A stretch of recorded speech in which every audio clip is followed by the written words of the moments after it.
Jonas Rivera, and our Toy Story board director, Jeffrey Lee. Hi, everybody. Hi. Hello. Hi. Hi, Josh. Hi, Joe. Good to see you. Crazy here in Mexico City. What are the odds? ¿Quién empieza? ¿Quién es? Hi guys, Hi there. welcome to Mexico. It's a pleasure having you here. Thank you. When did it hit you that you needed closure? Not for Toy Story, because Toy Story had closure in the last one, but for Woody. Yeah. Just so I know, you guys have all seen the film? Yeah. Yeah. Good. It's a great question. Yeah. Well, because you're right, because Toy Story 3, we talked about that a lot. I was like, that did have this beautiful ending. And that's the first thing we all talking about. There's no denying, There's no denying it. And a lot of people have said, like, why wasn't that the end? I mean, even we said it. Yeah, when we're talking about number 4, we thought it was done. But what we did realize is that it is the end of Toy Story 3 is the end of Woody's time with Andy, and it kind of completes Andy's arc in a way because he's willing to let go of his toys. And but the more we talked about what would be next for Woody, and it was all just talk at first, just to see what would happen. We realized we had more of there's actually an arc to finish with Woody as well. So that's we said, well, let's keep going down this road and see what happens. But it was, we were always, the goal was we're going to make a story here that is worthy of the title of Toy Story 4, because obviously huge shoes to fill coming off of 1 through 3. So. I mean, we went as far as saying we wouldn't do it if we didn't find that, if we didn't have a lane that we felt was appropriate. And it took a while. I mean, we kind of knew the basics, but when we started to put it together and it felt worthy to us, then we started to sit forward a little bit and realize there's real potential here. Hi. Yes. Hi. Welcome to Mexico again. Thank you. For the 10th time, I think, in the year that somebody tells you that. Oh, I love it, yeah. So, okay, we're talking about Toy Story, and obviously, I mean, the name has toy. So, you became, immediately the kid. Yeah. But I think that this movie is a lot about issues, about, who am I, what am I doing? Yeah. And especially with Forky, with Boo, maybe. That have you ever felt that way? Like, who am I don't want to be this. I've been something that it's relationated with the characters, but more in a grow-up way, not in a childhood way. I think we Definitely, feel it all the time. I mean, I think everyone kind of does at a certain. I don't know. We can't speak for everybody, but there is something truthful about that. I mean, every movie we work on, all we try and do is tell the truth. We don't try and lecture people or tell a life lesson or anything like that. We just try and tell the truth of how people feel and just real emotion. And I thought it was very fascinating that when the first trailer came out with Forky in it, he has 2 lines in it. The first line is, I don't belong here, and he runs away. And online people went, I get that character, that's me. It's like, wow, it's just 1 line of dialogue and people kind of understood, kind of got him. But to answer your question, absolutely, yes, I felt that way a ton. In fact, when we were creating Forky, I went home to my wife and was telling her about the character and how much fun it could be. And I said, yeah, and he says, I don't understand what's going on, what's happening. And she said, oh, that's you. And I went, wait, what are you talking about? And she said, well, your first time directing, you're still figuring it out? That's you. And I went, oh, yeah, I guess so. I guess it is. So I think we put a bit of ourselves into all of our characters. Yeah, all the characters have adult with the toys, right? They're toys and they're fun, but we try to honor the truth of being a toy. But they have adult issues and problems and dynamics. It's basically a workplace dynamic that they have. And Woody is protective of his job, and kind of that's what drives him. He's nervous. He's kind of doubtful. There's a lot of humans anxious. Yeah, We joke about how the Toy Story, toys, and kids want to see it. It's toys, and then when you really look at the first Toy Story, it's about a guy who's afraid to lose his job, and it's just very relatable to us adults and parents as well. So it works on those 2 levels, and we just wanted to carry that through for the 4th one as well. Thank you. Thank you. Thanks. Hi. Hi. I'm Andres from Spoiler Time. This is for Josh. Okay. You already work at other Pixar projects, but this is your first movie like director. Yes.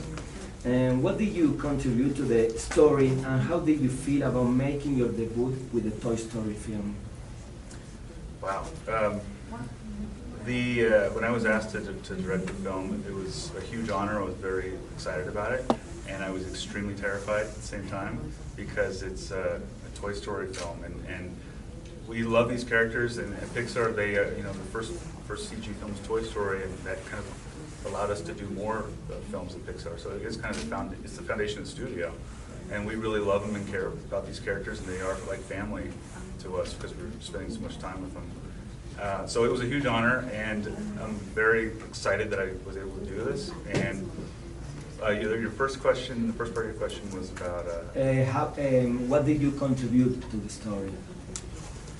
what did I contribute? Well, I will say that a lot. Yeah, I was on it for 5 years, so quite a while. For me, the thing that emotionally I held on to was Woody and Bo Peep's relationship.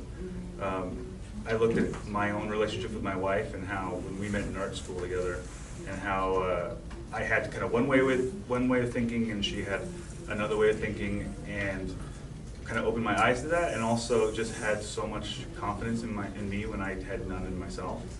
And so I thought, man, if I can get Bo and Woody to have that kind of relationship, where they've been together, and now that they're apart, they have two different viewpoints, but they can still come eye to eye on things, and Woody would grow from that. That I thought that was worth holding on to. So I came forward with that. I'd also, just to add to that, I think that Josh is not only that, the kind of the emotional core, but really funny. I mean, this dude's just really funny and responsible for many of the funniest scenes in all of the films we've done.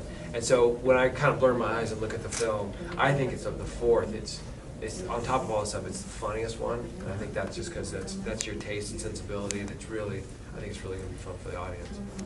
You did a great job. Oh, thank you. Thank you. Yeah. Yes, sir. Hello, good afternoon. Nice to see you. And well, congratulations on your new position. Oh, thank you. Yeah. I hope that doesn't mean you're not coming back to. I'll find a way to come back. Well, I have one question. I would love to go deep into Woody's choices. Mm-hmm. Cool. Because we see like he's trapped in the middle. He has a relationship with Andy, a relationship with Bonnie, but the friendship between Buzz and Buzz Lightyear was strong. I thought, and the relationship with Bobby, it was his love, no? Mm-hmm. So I would love for you to give me another vision to justify some of the part of the movie, and also how was recording that scene.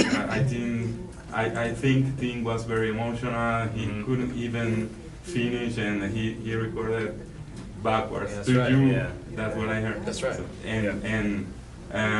and well, I think that is. I mean, your question, you should speak to the structure and story of it, but your question is the actual question of Toy Story 4. That's what we got with when I think we were talking about, well, what's the real reason to do this? And if the real, structurally, if Andy is the end of Toy Story 3, that's a great kind of story movement. But Toy Story 1 is all about Woody and his in Andy's room and his place in the world, and that is interrupted by Buzz. That drives the whole thing, all 4 films. Mm-hmm. And so if you just kind of think it through, well, the only thing you could do that's bigger than what was in 3 is that, go back to that. What's the opposite of that? Right? I mean, that was. We started saying that. I remember going, "Wow, that's." The moment in there that really hits me, and I think is the only way that it could actually work is Buzz saying, "Listen to your inner voice," which is kind of giving him permission. Right? That's the thing. I don't think if Buzz had said that Woody would have made the choice to stay. Yeah, and actually he's the one who the Bonnie's gonna be. Yeah, exactly. Yeah. So that was. It was very emotional. Yeah, that's the important part of it. Their friendship drives it from the beginning of Toy Story and ends Toy Story 4.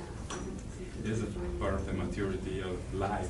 People, Yeah. I can love you very much, but Yeah. the best for us, man. It's really hard to find that nuance too. I mean, we had versions of that ending where Woody was almost dialoguing a speech a little bit. We took everything out and just tried to find those two. And our animators are so good. If you really watch that scene again, like it's all the nuance of the acting that they got that you just help believe it. Thank you. You're welcome. Hi. I'm really curious about the spooky scenes. Oh yeah. I was wondering if you like debate whether or not to use them, or how did you test that? We never debated it, because I like spooky stuff. And if you look at Toy Story 1, Sid's room is terrifying, you know, with all the mutant toys and everything. And Toy Story 2, I don't know if it has so much of a scary element. A little bit. It's dark, but it's Toy Story 3, Toy Story 3. they're basically going to hell. You know? And so there's the thing that we didn't just do it to be spooky. It was because there's stakes to the story. Like it is, you know, in Toy Story 2, the prospector says it's a dangerous world out there for a toy. And it's like, no, he's right. It is. You can't just go across the street like we can. You know, it's life or death for them. So. And just those types of toys, I think I mentioned before, I really like. I had a ventriloquist dummy, and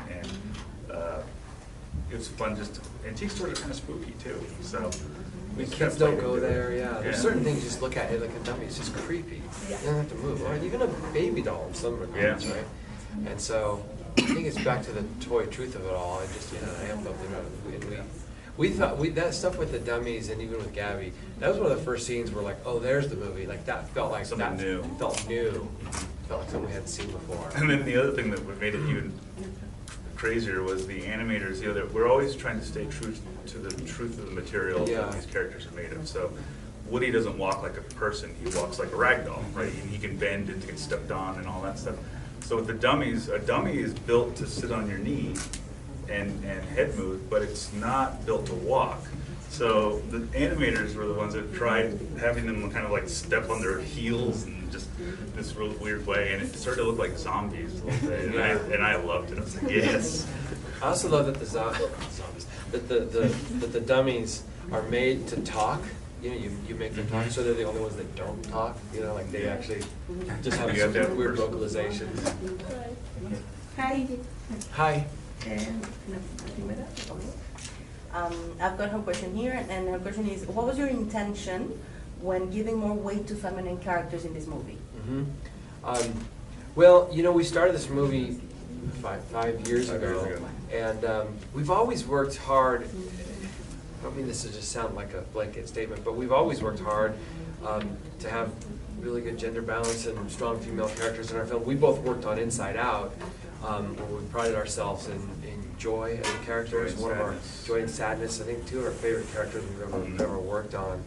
And when we were looking at Toy Story and we were thinking about showing real change of Woody, there was a lot of discussion on like, well, how do you get it? And Bo Peep, we of course sat and we watched all the films again many times, and one observation was that Bo Peep is actually a really strong character. She's not in it much, and she's in the background, but she's the one that's always telling Woody to remember who you are. You know, look at your boot; it says Andy, and she picks him up, so to speak, when he's down. And so we thought, what if we just took that, this really strength and dignity that, and just put it in the front, and let that lead. And so she became what you used to say is the catalyst for Woody's change. Like she became the only reason we would make this movie. Without her, Woody wouldn't have that next level to get to. If he didn't, we said it this way, if you met Woody now, if you walked into this hotel and you met him, had a conversation, said, what's the biggest thing that ever happened to you?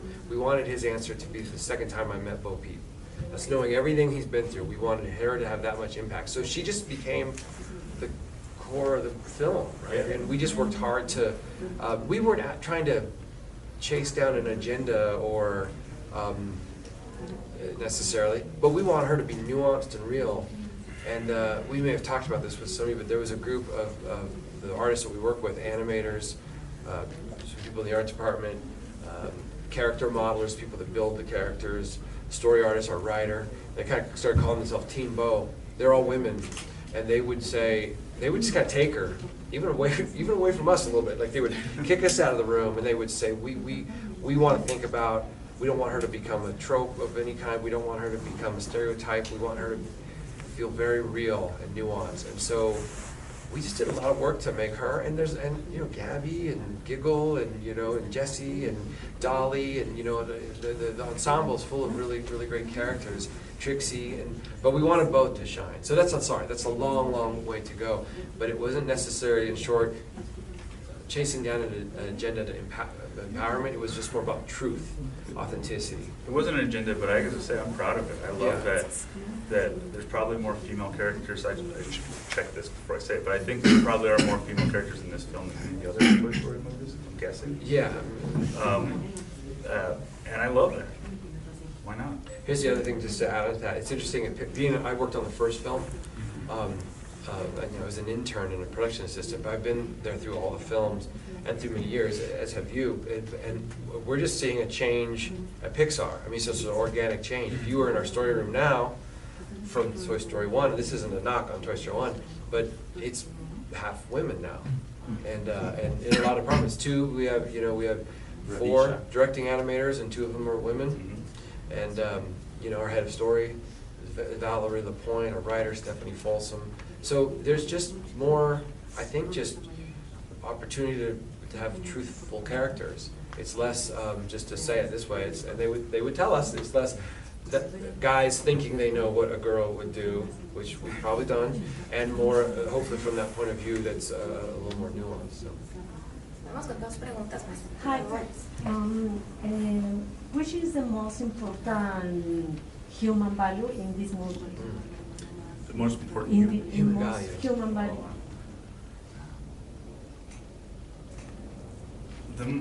I would say, for me anyway, it's the man. There's a few of them. I never really thought about this. One. The part where Woody goes to Gabby in the box, and that to me, that scene, it still gets me. I'm just thinking about how it was animated. Just being able to have empathy for somebody else like that maybe you didn't think was worthy of it early on. I think that's a huge. And I hope people take that away from these films. Thank you. Over here. Talking about the first story. Yeah. There was an after and before for the animation.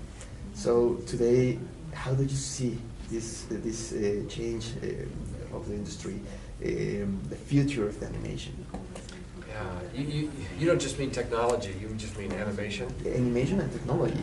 Hand in hand, I guess, you're right. Our medium has always been a little bit of a medium of limitations, what we can't show and how we have to cheat things, and that is eroding. I mean, there's kind of nothing we can. You'd pitch anything, rain and mud, and there'd be still some things that are trickier than others. But they'd still be able to do it. It would just take a lot of time. Yeah. But we can kind of do anything. Yeah. Go ahead. I mean, the complexities of the frame, like Toy Story 4. I mean, one single frame of film. Sometimes it would take 24 hours to render one frame. That's on the low side. That's low. And on Toy Story 1, they were saying with the same computing power we have now, we could render that film faster than you could watch it the whole film. So you could render the whole film in 80 minutes. So you can just see the exponential jumps that the technology is taking, but the complexity of our frames chase it, so we kind of eat our gains. But we try to, in a weird way, turn all that off. When we think about the future of animation, one of the things that we're talking a lot about is CGI and what we do tends to, even our tool set tends to replicate reality a little bit. It's just to look real. And actually, we're not interested in that. We want Toy Story to look believable. We want it to feel like you're in the mud or in the rain, or that the Bo Peep looks like she could break. All that's true. But we're interested in caricature and just trying to distill things down to, I mean, we still love cartoons, we love animation. So we're trying to find that balance. I think the future has something to do with chasing that down in ways we haven't seen. We've got a whole bunch of new directors with different styles and different voices coming in to develop films. And I'm just excited to see where they push and pull the technology. We've always said, something that the technology is what inspires the art, and the art challenges the technology, and that's still true. There's this cyclical movement that happens to Circle it. of life. Circle of life. I made that up. So, and all that said, I do still believe it strips down to the simplest storytelling, character, truth, some movie with an emotional core that you could hang all this stuff on. Pues muchísimas gracias a todos. Nosotros tomamos unas fotografías, entonces si quieren se las mandamos también. Tenemos con Gisette, so thank you very much. And thank you. I'm sorry not everyone got to ask you. We talk so much. But, Thank you so much. thank you. Yeah, I appreciate it. Okay. Thank you. No. Thank you so much. Pleasure. Yeah. Thank you so much for coming. Thank you. Thank you very much. Thank you. You think you're on agenda Thank you so so much. much. Thank you.